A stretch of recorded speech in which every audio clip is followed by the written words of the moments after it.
In today's video, I'm going to teach you how to use the ping feature DM. By the end, you'll feel confident sending a quick, direct message using the ping feature, and you'll know exactly what to expect at each step. First, open your workspace and look for pings in the main menu. This is your dedicated area for one-on-one conversations. When you click pings, you'll land in a clean, focused inbox designed for direct messages, separate from channels or group chats.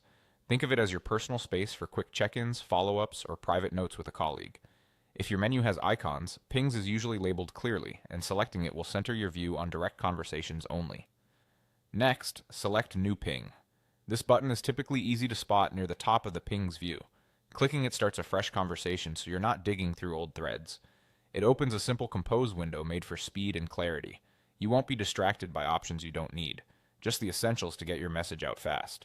Now choose the person you want to message. You can usually type a name into the search field to narrow down your options quickly.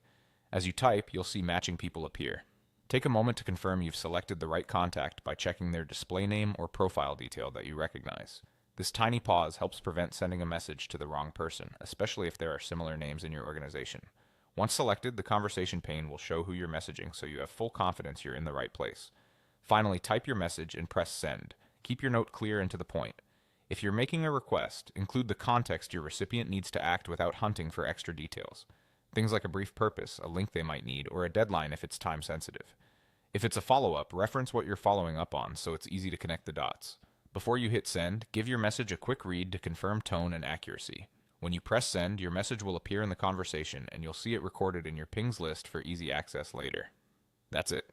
Click pings in the main menu, select new ping, choose the person, and type your message and press send.